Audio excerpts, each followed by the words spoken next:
here at the Tennessee Valley Railroad Museum, or the end of our line. Like I've said on the train, ladies and gentlemen, we are no longer on the original railroad right-of-way, as the original right-of-way would have swung right behind the tree line right there, would have made a gradual descent into downtown Chattanooga. And the other reason why I say this is the end of our current right-of-way of today is because, boys, just look right down here for me, that little Manx Way card is. That's right there in the little grass right there.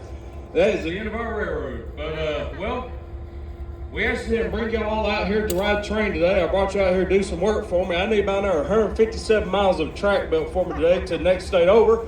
So I hope every one of y'all brought a railroad mallet and some railroad spikes, because I'm putting all of y'all to work for free. The benefit is y'all get to go home smiling.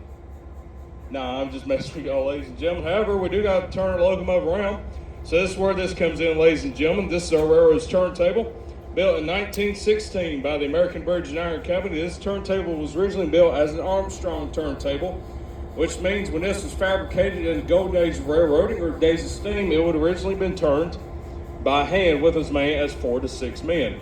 Now, that being said, there would have been a pole on either end of this turntable, and those men would split off into groups where they could be on either ends. They could turn this completely around 180 degrees with sometimes 200 to 300 ton steam engine. Now, that being said, you may be wondering how in the world is that possible? Well, that's where our counterweight balance comes in, ladies and gentlemen.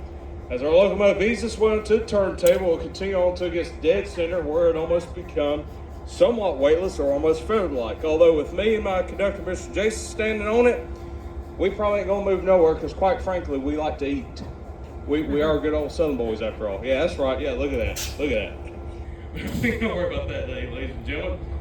We actually got two things that's going to be able to be mighty helpful for us today. Number one, got electric motor, and also with the magic touch of our conductor, Mr. Jason, all he's got to do is push just a simple button. We can turn 710 completely around.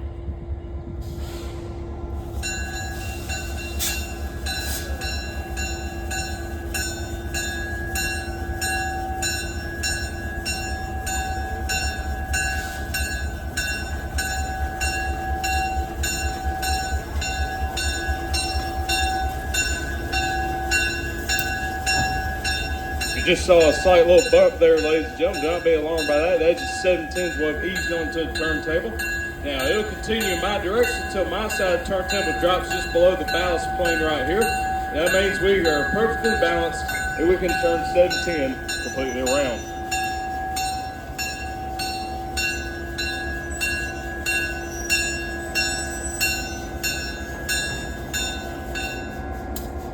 Just like that, ladies and gentlemen, we're now perfectly balanced. So now I want to introduce you to the good-looking fellow sitting up there in the cab right there. That's our engineer, Mr. Glenn. He's free, by the way. I'm just messing with y'all. But introducing your locomotive for today as well. This is Nashville, Chattanooga, St. Louis, number 710. This beautiful first-generation diesel locomotive was built in 1950 by the Electromotive Division of General Motors. And yes, you've heard me right. The same General Motors that manufactures automobiles is the same company that manufactured this engine. And the Electromotive Division does still create locomotives to this day, although no longer in GM control. They're under a much more famous industrial name called the Caterpillar Company, if that rings a bell. Now, when this locomotive was first built, it was built as a 4-axle GP7 diesel electric locomotive. GP or Jeep in railroad talk, and no, I do not mean a 4x4 Jeep. We will not be taking this thing off-roading today, thank goodness. But GP has a stand for general purpose, ladies and gentlemen, which means this locomotive would have been used for a little bit of everything. It would be used as a yard goat or switch engine in freight yards across the NC St. L system, as well as hauling your regular freight trains across the system, and also, on occasion, pulling maybe a somewhat mid-sized passenger train. Now, this locomotive was served down through decades with NC and St. L before falling under Louisville and Nashville control. Before spending its foundation with a company I'm sure some of you have never even bothered looking up, a company called Amtrak. That's right, sir, this was an Amtrak locomotive. But now it spends its days here at the Tennessee Valley Railroad Museum, as to me personally, one of the most beautiful diesel locomotives in our collection.